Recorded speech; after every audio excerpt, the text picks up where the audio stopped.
போலீசார் அந்த பிள்ளையை, அந்த பெண் பிள்ளையை தகாத முறையில் பேசியதுடன் அந்த பெண் பிள்ளையை துன்புறுத்தி வன்புணர்வுக்கு உள்ளாகின்ற செயற்பாடுகளிலே அந்த போலீஸ் அதிகாரிகள் ஈடுபட்டிருக்கின்றார்கள். இது ஒரு பாரதூரமான ஒரு பிள்ளையாக இருக்கின்றது.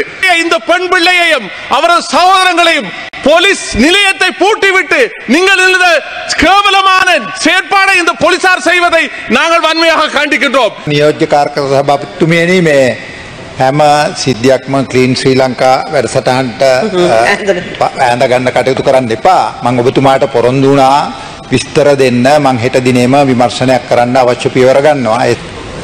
இன்றைய விவாத பொருள் ஏற்றுமதி இறக்குமதி சட்டம் தொடர்பாக அமைந்திருக்கின்ற வேளையில் உண்மையில் இது பற்றி நிறைய பேச்சுக்கள் இடம்பெற்றிருக்கின்றன. அந்த வகையில் பிரித்தானியர் எமது நாட்டை விட்டு சுதந்திரம் அளித்து விட்டு சென்ற போது எமது நாடு ஆசியாவில் 3வது நிலையில் பொருளாதார நிலையில் காணப்பட்டதாக வரலாறு கூறுகின்றது. தற்போது எமது பொருளாதார நிலை எப்படி இருக்கின்றது என்பதை பற்றி நாங்கள் சிந்திக்க வேண்டியிருக்கின்றது. குறிப்பாக சொல்லப்போனால் 77 ஆண்டுகள் எமது தலைவர்கள் இந்த நாட்டை ஆண்டிருக்கின்றார்கள். இந்த தலைவர்களின் ஆட்சி மூலமாக 3வது நிலையில் இருந்த இந்த பொருளாதாரம் தற்போது எந்த நிலையில் இருக்கின்றது என்பதை பற்றி நாங்கள் சிந்திக்க வேண்டியவர்களாக இருக்கின்றோம். குறிப்பாக சொல்லப்போனால் ஏற்றுமதியை அதிகரிக்க வேண்டும், இறக்குமதிகளை குறைக்க வேண்டும் என்ற அடிப்படையில் பார்க்கின்ற போது எங்கோ பார்த்த ஒரு புள்ளி விவரம் ஞாபகத்திற்கு வருகின்றது.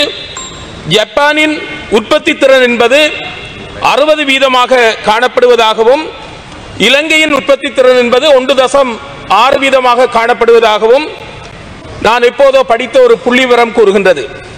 ஜப்பான் உண்மையில் யுத்தத்தில் அளிக்கப்பட்ட ஒரு தேசமாக சாம்பல் மேடாக காணப்பட்டது என்று கூறுவார்கள். அந்த ஜப்பான் இன்று எங்கோ சென்று விட்டது. ஆனால் நாங்கள் எங்கு இருக்கின்றோம்? பிரித்தானியர் சுதந்திரம் அளிக்கின்ற போது நாங்கள் பொருளாதார நிலையில் 3வது இடத்தில் இருந்திருக்கின்றோம். இப்போது இறங்கி சென்று இருக்கின்றோம் என்றால் 77 ஆண்டுகளாக இந்த நாட்டை ஆட்சி செய்த வலதுசாரிகள் இதற்குரிய பதிலை சொல்ல வேண்டும். தற்போதைய நிலையில் இடதுசாரி ஆட்சி நடைபெறுகின்றது. இவர்கள் இந்த வீழ்ச்சியடைந்த பொருளாதாரத்தை கட்டியெழுப்பக்கூடிய விதத்தில் தங்களுடைய செயல்பாடுகளை முன்னெடுப்பதாக தெரிகிறது. கிளீன் ஸ்ரீலங்கா என்கின்ற ஒரு கட்டமைப்பு உருவாக்கப்பட்டிருக்கின்றது. நல்ல விடயம். இந்த நாடு சுத்தப்படுத்தப்பட வேண்டும் என்பதில் நாங்கள் மாற்று கருத்து கொண்டவர்களாக இல்லை. ஆனால் அண்மையில் நடந்த ஒரு சம்பவத்தை சுட்டிக்காட்ட வேண்டும். மட்டக்களப்புக்கும் அம்பாறைக்கும் இடைப்பட்ட பிரதேசத்தில் காணப்படுகின்ற போலீஸ் ஸ்டேஷன் நீலாவணை, பெரிய நீலாவணை போலீஸ் ஸ்டேஷனில் முறைப்பாடு வழங்குவதற்காக சென்ற ஒரு பெண் அங்கே அந்த போலீஸ் அந்த அறைகளுக்குள் பூட்டப்பட்டு ஒரு பெண் என்றும் பார்க்காமல் படுமோசமாக தாக்கப்பட்டிருக்கின்றார். அவருடைய உடலில் எல்லா பகுதிகளிலும் அந்த தாக்கம் நடைபெற்றிருக்கின்றது என்று சொன்னால் நாங்கள் கிளீன் ஸ்ரீலங்காவை பற்றி பேசுகின்றோம். எங்கோ அதனை அசுத்தப்படுத்தக்கூடிய வேலைகள் நடைபெற்றுக் கொண்டிருக்கின்றன. பெண்ணுக்கு ஒரு மரியாதை கொடுக்கின்ற தேசமாக நாம் நாட்டை பார்க்கின்றோம். ஆனால் அந்த பெண் முறைப்பாடு கொடுப்பதற்காக தெருவில் செல்லுகின்ற போது அந்த பெண்ணை ஒருவர் சேட்டையாக சைகை மூலமாக துன்புறுத்தியதன் காரணமாக போலீசாரிடம் முறைப்பாடு செல்வதற்காக சென்ற போது அந்த பெண் படுமோசமாக தாக்கப்பட்டிருக்கின்றார். இதனால் அந்த பெண் இப்போது வைத்தியசாலையில் வைக்கப்பட்டிருக்கின்றார். ஆகவே இந்த விடயம் சம்பந்தமாக பெரிய நீலாவணை போலீஸ் நிலையத்தில் நடைபெற்ற விடயம் சம்பந்தமாக இந்த கிளீன் ஸ்ரீலங்கா பற்றி நாங்கள் பேசுகின்ற போது அந்த போலீசாருக்கு உரிய நடவடிக்கைகளை இந்த ஆட்சியாளர்கள் மூலமாக ஏற்படுத்தப்படும் என்று நான் நம்புகின்றேன். அந்த பெண்ணின் அந்த தாக்கத்தை பற்றி பலரும் எங்களுக்கு முறைப்பாடு செய்து கொண்டிருக்கின்றார்கள். இந்த விடயத்தை முதலில் நான் தெரிவித்துக் கொண்டு அடுத்த விடயத்திற்கு செல்லுகின்றேன். குறிப்பாக கள நுழம்பு ஒழிப்பு உதவியாளர் என்கின்ற நியமனம் 2017ஆம் ஆண்டு கொடுக்கப்பட்டது. கள நுழம்பு ஒழிப்பாளர் என்கின்ற நியமனம் 2017இல் கொடுக்கப்பட்டது. கிட்டத்தட்ட இப்போது 8 ஆண்டுகள் கடந்திருக்கின்றது. இதற்கிடையில் 5 சுகாதார அமைச்சர்கள் இருந்திருக்கின்றார்கள். ராஜித சேனாரட்ன அவர்கள் அந்த நியமனத்தை வழங்கினார். அதற்கு அடுத்ததாக பவித்ரா வன்னியாராஜி அவர்கள் சுகாதார அமைச்சராக இருந்திருக்கின்றார். கெஹலிய ரம்புக்குல அவர்கள் அடுத்த சுகாதார அமைச்சராக இருந்திருக்கின்றார். அடுத்ததாக ரமேஷ் பத்ரன் அவர்கள் இருந்திருக்கின்றார்.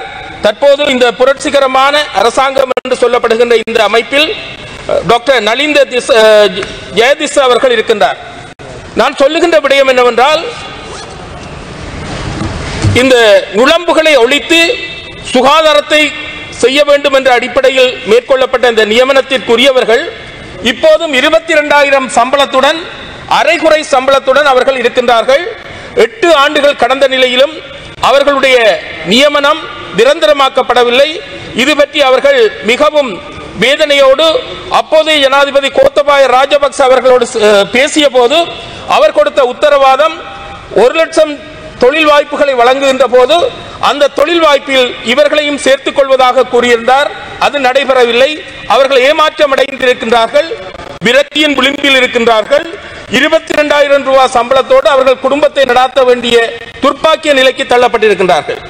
ஆகவே 4 அமைச்சர்களின் காலத்தில் அவர்கள் ஏமாற்றப்பட்டிருக்கின்றார்கள். இப்போது டாக்டர் நலிந்த ஜெயதிஸ் அவர்கள் சுகாதார அமைச்சராக இருக்கின்ற போது இந்த பிரச்சனை தீர்க்கப்பட வேண்டும் என்று நான் இந்த அவையில் கேட்டுக்கொள்கின்றேன். அவர்கள் பெரும் எதிர்பார்ப்போடு இருக்கின்றார்கள்.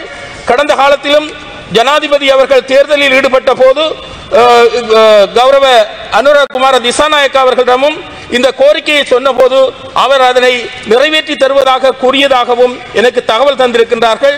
நீங்கள் வந்த காலம் குறுங்காலமாக இருக்கின்றது என்பதை தெரியும். இதனை கவனத்தில் கொள்ளுமாறு கேட்டுக் கொள்கின்றேன். அடுத்ததாக இதே போன்றுதான் இதே போன்றுதான் வீதி அபிவிருத்தி அதிகார சபையிலும் கூட தற்காலிக ஊழியர்கள் நியமிக்கப்பட்டு 8 ஆண்டுகள் செல்லுகின்றன. அவர்களுக்கு கூட நிரந்தர நியமனங்கள் வழங்கப்படாத ஒரு சூழ்நிலை காணப்படுகின்றது. இந்த விடயத்தையும் தாங்கள் கவனத்தில் கொள்ள வேண்டும் என்ற விடயத்தை சொல்லிக்கொண்டு, அடுத்ததாக இன்னும் ஒரு விடயம், அண்மையில் பாராமெடிக்கல் சர்வீஸ் என்று சொல்லப்படுகின்ற இந்த சுகாதார சேவைக்கான நியமனத்திற்கான நேர்முக பரீட்சைகள் நடைபெற்றிருக்கின்றன. நான் நினைக்கின்றேன் எம்எல்டி, பிசியோதெரபி, பார்மசிஸ்ட் போன்ற நியமனங்களுக்கான அந்த நேர்முக பரீட்சை நடாத்தப்பட்டிருக்கின்றன. நியமனத்திற்காக அவர்கள் காத்துக் கொண்டிருக்கின்றார்கள். எமது மட்டக்களப்பு போன்ற வைத்தியசாலைகளில் இந்த சேவைக்கான பற்றாக்குறை அதிகமாக இருக்கின்றது என்பதை கூறி வைக்க விரும்புகின்றேன். இன்னும் ஒரு விடயம் சொல்லியாக வேண்டும். அதாவது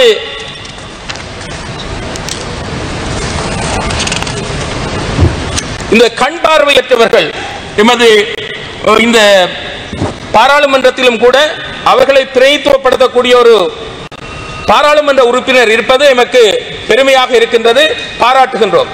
இந்த கண் பார்வையற்றவர்கள் போட்டி பரீட்சைக்கு தோற்றுகின்ற போது அந்த போட்டி பரீட்சையில் ஒரு வினாத்தாள் இருக்கின்றது, ஆப்டிடியூட் எக்ஸாம், நுண்ணறிவு பரீட்சை. இந்த நுண்ணறிவு பரீட்சையில் படங்கள் இடம்பெறுகின்றன, வரைவுகள் இடம்பெறுகின்றன. அப்படிப்பட்ட படங்கள் வரைவுகளை பார்த்து பதிலளிக்கக்கூடிய விதத்தில் அவர்களுக்கு பார்வை திறன் அற்றவர்களாக இருக்கின்றார்கள். நான் அப்போது இந்த எங்களுடைய பாராளுமன்ற உறுப்பினரை நான் உணவுச்சாலையில் கண்டபோது இந்த விடயத்தை அவரிடமும் குறிப்பிட்டிருந்தேன். நல்ல ஒரு விடயம். அப்படிப்பட்ட ஒரு பாராளுமன்ற உறுப்பினர் இருப்பது என்பது ஒத்து உணர்தல், எம்பதி என்று சொல்வார்கள். ஒத்து உணர்ந்து அதனை செய்யக்கூடிய ஒரு நிலையில் அப்படி ஒரு பாராளுமன்ற உறுப்பினர் நீங்கள் தேசிய பட்டியல் மூலமாக கொண்டு வந்திருக்கிறீர்கள். 1 மினிட்.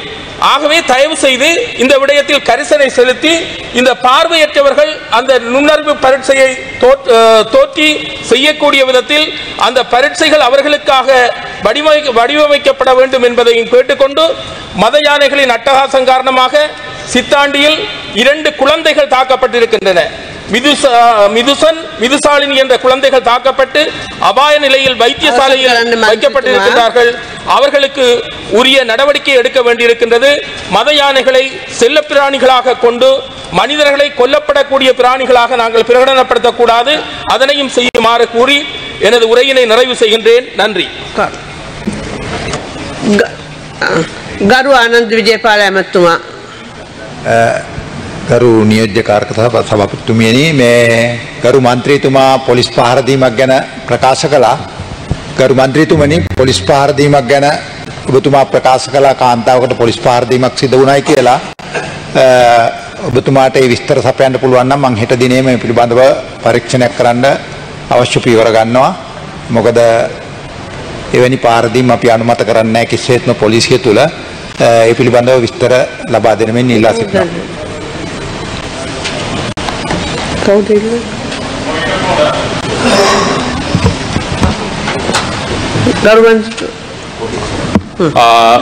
அமைச்சர் அவர்களே, ரெலா என்கின்ற இந்த பெண்மணி, அமைச்சர் அவர்களின் கவனத்துக்கு, ரெலா என்கின்ற பெண்மணி பெரிய நீலாவணையில் இருக்கின்ற போலீஸ் ஸ்டேஷனிலே அவரோடு அவரது சகோதரங்கள் எல்லோருடன் சேர்த்து தனிப்பட்ட முறையிலே போலீஸ் ஸ்டேஷனை அடைத்துவிட்டு போலீசார் அந்த பிள்ளையை, அந்த பெண் பிள்ளையை தகாத முறையில் பேசியதுடன் அந்த பெண் பிள்ளையை துன்புறுத்தி வன்புணர்வுக்கு உள்ளாகின்ற செயற்பாடுகளிலே அந்த போலீஸ் அதிகாரிகள் ஈடுபட்டிருக்கின்றார்கள். இது ஒரு பாரதூரமான ஒரு பிள்ளையாக இருக்கின்றது. அந்த பிள்ளையின் மார்பகம், பின்புறம் அனைத்திலும் அந்த போலீசார் மிகவும் காட்டுமிராண்டித்தனமாக அந்த தாக்குதலை மேற்கொண்டிருக்கின்றார்கள். இந்த கிளீன் ஸ்ரீலங்கா என்று நீங்கள் சொல்லுகின்றீர்கள், ஆனால் இந்த பிள்ளையை, இந்த பெண் பிள்ளையையும் அவரது சகோதரங்களையும் போலீஸ் நிலையத்தை பூட்டிவிட்டு நீங்கள் இந்த கேவலமான செயற்பாடை இந்த போலீசார் செய்வதை நாங்கள் வன்மையாக கண்டிக்கின்றோம். இதற்கான உரிய நடவடிக்கைகளை போலீசார் கவனத்தில் எடுக்க வேண்டும் என்று நான் இந்த இடத்தில் கூறிக்கொள்கின்றேன். ஏனென்றால் சினிமாவிலே தான் இப்படியான செயற்பாடுகளை நாங்கள் பார்த்திருக்கின்றோம். ஆனால் பெரிய நீலாவணை கல்முனையிலே இருக்கின்ற இந்த செயற்பாடு உண்மையாக அது ஒரு பாரதமான விடயம். ගරු නියෝජ්‍ය කාර්ක සභාපතිතුමියනි, මේ හැම සිද්ධියක්ම ක්ලීන් ශ්‍රී ලංකා වැඩසටහනට ඈඳ ගන්න කටයුතු කරන්න එපා. මම ඔබතුමාට පොරොන්දු වුණා විස්තර දෙන්න. මම හෙට දිනේම විමර්ශනයක් කරන්න අවශ්‍ය පියවර ගන්නවා. ඒ සම්බන්ධයෙන් සාධාරණීෂ්ඨ කරන්න අපි මැදිහත් වෙනවා. එහෙම නැතුව මේ හැම දෙයක්ම ගෙනවිලා මේ ක්ලීන් ශ්‍රී ලංකා වැඩසටහනට මේ බද්ධ කරමින් කතා කරන්න එපා. පහරදීමක් සිද්ධ වුණා නම් අපි ඒක ප්‍රතික්ෂේප කරේ නැහැ. ඒ පිළිබඳව විමර්ශනයක් කරලා ඒකට අවශ්‍ය විනය ක්‍රියාමාර්ග ගන්න අපි කඩිනම මැදිහත් වෙනවා. හෙට දිනේම අපි ඒ සඳහා ක්‍රියාමාර්ග ගන්නම්. ඔබතුමා මේ හැම එකක්ම ගෙනවිලා ක්ලීන් ශ්‍රී ලංකා වැඩසටහනට මේ මෙතන මේ අනිත් මන්ත්‍රීවරු වගේම ඔබතුමාත් ඒ මට්ටමට වැටෙන්න එපා කියලා මම ඉල්ලීමක් කරනවා. ඔබතුමාගේ ප්‍රශ්නේ මම අහුම්කම් දෙනවා. ඒ සඳහා අවශ්‍ය ක්‍රියාමාර්ග ගන්නවා. ඒ පිළිබඳව සැකයක් ඇති කරගන්න එපා. සුදුසු ක්‍රියාමාර්ග ගන්නවා. ගරු කෝසල නුවන් ජයවීර මන්ත්‍රීතුමා, ඔබතුමාට විනාඩි 9ක් කාලයක් ලැබෙනවා. point of order. ගරු sorry, order please. ගරු සේනානායකාර මන්ත්‍රීතුමා, ඔබතුමාට මුලසුන බාර කරනවා.